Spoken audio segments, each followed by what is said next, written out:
中日一战箭在弦上，连续5天紧张局势持续升温。日本彻底激起了14亿中国人民的愤慨，或许真的到了该清算历史的时候了。11月21日，中国通过联合国平台向全球193个成员国递交了正式外交照会。依据联合国宪章第107条敌国条款规定，倘若日本胆敢以武力干涉台海事务，将构成严重的侵略行径，中国完全有权立即采取军事反击，无需经过联合国安理会批准授权。同日，中国驻日使馆以双语形式发布贴文，直接援引了敌国条款内容，日本若出现任何侵略动向，5大常任理事国可直接采取军事行动，无需安理会授权。11月22日，法制日报报道称，有人拍摄到高市早苗座驾车牌号码为3777，与77事变时间完全吻合。同日，中国军号在海外平台发布火箭军进行导弹发射训练的画面，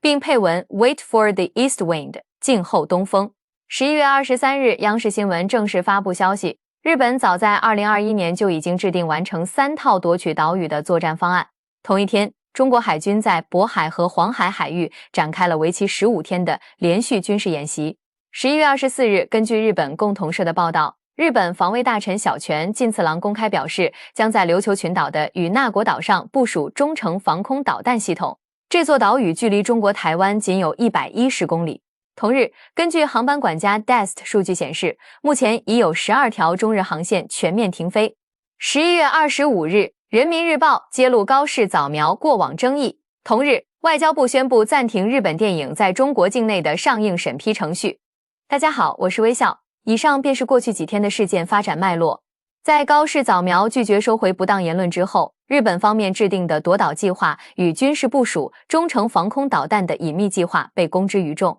中国也通过联合国发出了最终警告，倘若日本胆敢以武力干预台海局势，中国将不畏惧任何外来势力的干涉，直接对日本实施军事打击。特别强调，东风快递已准备就绪。局势发展到如今这个地步，我想各位都已经深有体会，空气中弥漫着浓烈的硝烟气息。如果日本右翼势力继续玩火，战争可能真会爆发。或许很多人会认为，日本与我们的实力悬殊实在太大，他们不太可能有胆量与我们正面交锋。这样想就太不了解日本这个民族的特性了。日本当然明白自己不是我们的对手，那为什么还要做出以卵击石的举动呢？因为日本一直在追寻大国梦想，日本极其渴望能够成为一个正常的国家。二战结束后，日本被剥夺了军队建制以及军事自主权，并且被禁止拥有核武器，这相当于把日本的武功彻底封印住了。从古至今，日本这个国家从来就不是个安分守己的国度，不是在对外发动侵略战争，就是在为对外侵略做着准备。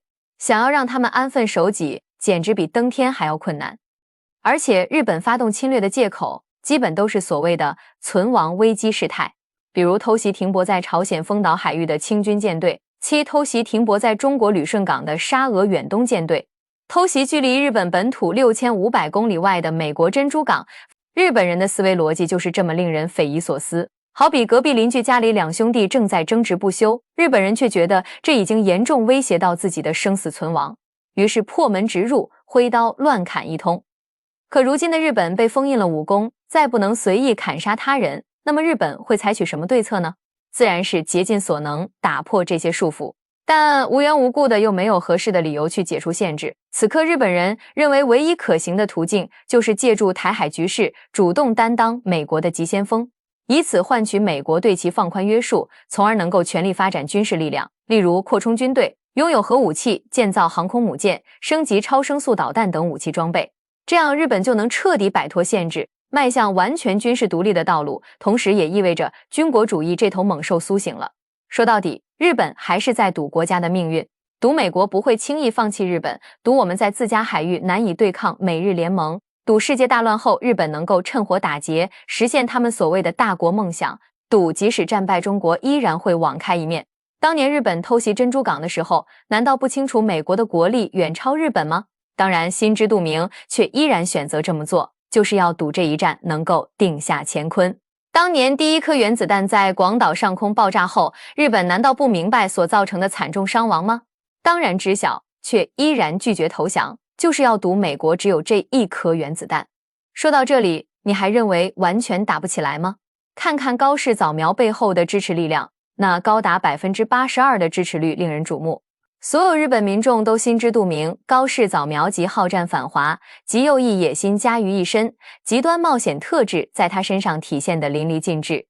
但民众依然选择支持他，这说明了什么？说明威胁武力介入台海局势不仅仅是高市早苗的个人主张，更像是日本整个民族文化的深层基因，经过多年沉淀积累的必然结果。然而对我们来说，无论日本是否以武力干涉台湾问题，倘若日本真的胆敢前来侵犯，那就让我们好好清算一下新仇旧恨。这一次我们绝不能心慈手软，所以我们已经做好了准备。5大战区集体对日亮剑，西藏军区1000人上刺刀，杀声震天。火箭军也拉出了东风5C，南海舰队则表示一切准备就绪。中国军号更是直言弹药管够，量大管饱。毫无疑问啊，日本这一次是彻底触怒了中国5大战区从上到下的200万解放军官兵战士。要知道，兵者乃国之大事，不动则已，一动必然雷霆大作，乾坤颠倒。所以解放军从来都不会和任何人开玩笑。自新中国成立以来，所有轻视解放军警告的，无一例外，最终都输得很惨。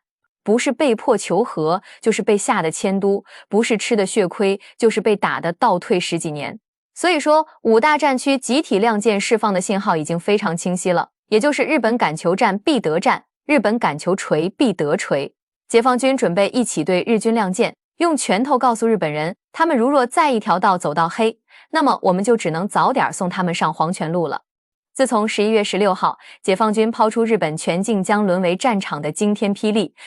解放军5大战区以及海军、空军、火箭军各军兵种就迅速进入了临战状态，一向沉寂的官方账号瞬间全被激活了。假如战争今天爆发，当那一天真的来临，年轻的士兵渴望建立新的功勋，等充满浓浓战味的军歌也是唱响全网，火遍全球。其中第一个出手的就是直面台海的东部战区，若一去不回，便一去不回的赤子宣言再一次感动全网。紧接着南部战区直接就问出了如果战斗今夜打响，你准备好了吗的战斗质问。中部战区和北部战区更是直接放出了枪已上膛，当那一天真的来临的战前动员视频，这浓浓的战意都快要溢出屏幕了。距离台海站位较远的西部战区西藏军区这一次也并没有缺席，彻底清算小日本，彻底诛除战争罪犯，是全体中华儿女的一个共同心愿。于是大家就看到了西藏军区1000名士兵集体列阵，共同操练刺杀战绩的震撼画面。即使是隔着屏幕，咱们的热血都已经被战士们响彻寰宇的杀声给点燃沸腾了。除了战区和军区，刚刚入手福建舰的南海舰队也是放出了满腔热血赴战场的热血视频。火箭军作为中国最硬核的顶梁柱，这一次也是站了出来，用东风61、东风5C 这些毁天灭地、威震寰宇的东风大宝贝，给解放军和中国人民撑腰打气。要知道，解放军过去40多年可都是一直非常低调的，从来都不会发出如此简单粗暴的警告，甚至很多时候都是只做不说。但是这一次，全世界都被解放军如此的高调、如此的直白给惊到了。而这也就意味着，解放军很可能是真的可以彻底放开手脚，动真格的了。而这对于隔壁的东营来说，可就是一个万劫不复的灭顶之灾了。比如日本对面的东部战区，就是解放军综合实力最强的一大王牌战区，其坐拥中国空军数量最多、型号最多的第5代隐身战斗机机队，拥有着包括歼20、歼35A、歼20S 在内的多款全球顶尖隐身战斗机。而这些还只是已经公开的机型，一旦真的出手，那么日本很有可能会率先解锁更多、更先进的顶级战机。试问啊，到时候日本拿什么进行抵抗呢？北部战区作为镇守北疆的北境之王，虽然一直比较低调，但其却拥有着多支无比豪横的重型装甲合成旅。这些王牌陆战部队既可以阻止日本再次以朝鲜半岛为跳板进犯中华，也可以反过来对日本本土构成直接的威慑。要知道啊，大家离得可都不远。中部战区作为坐镇中枢的存在，其主要承担着战略指挥、战略支援、战略打击的任务。一旦中部战区出手，那么日本上空很可能就会再次出现遮天蔽日的轰炸机打击群，冒出一些蘑菇云也并不是不可能。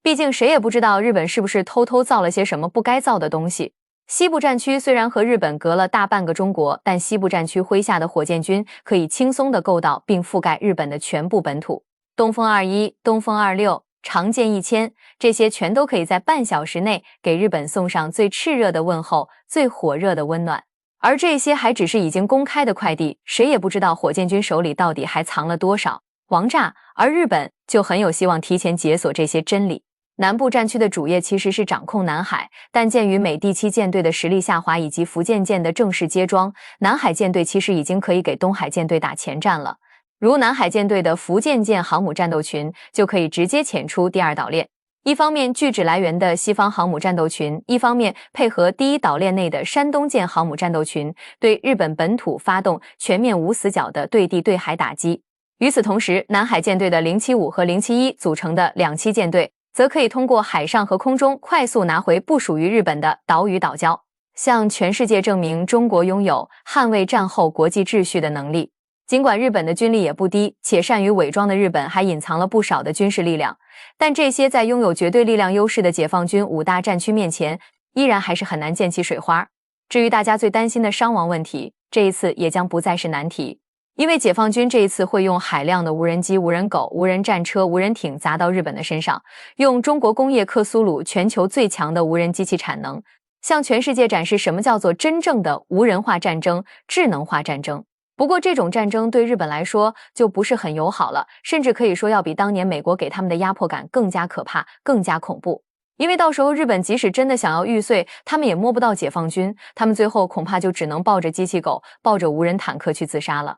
不过这也是日本人自找的，因为日本人非常清楚他们欠下的历史账单还并没有偿还，但他们不仅没有低调做人，反而还妄想再次通过扩军暴兵将他们武装成一个军事帝国。一旦他们完成了武装和扩军，那么他们必然会向自己的邻居乃至整个世界露出嗜血的獠牙。对此我们5大战区200多万的解放军将士自然是不能眼睁睁地置之不理了。俗话说，晚打不如早打。既然日本执意扩军，那我们就不能再等下去了，因为每等1小时，日本就会获得更多的导弹和战舰；因为每等1分钟，日本都会解锁更多的新型武器；因为每等1秒钟，日本都会解除更多的法律锁。所以说，我们现在等的每1分每1秒，未来可能都将付出10倍、100倍的代价，这让我们如何能忍呢？所以日本这一次必须拿出实际悔改的举措，不管他们愿不愿意，否则更大的代价还会在后面。好了，我是微笑，微笑希望得到你的订阅，让我们一起见证祖国的辉煌成就和美好未来。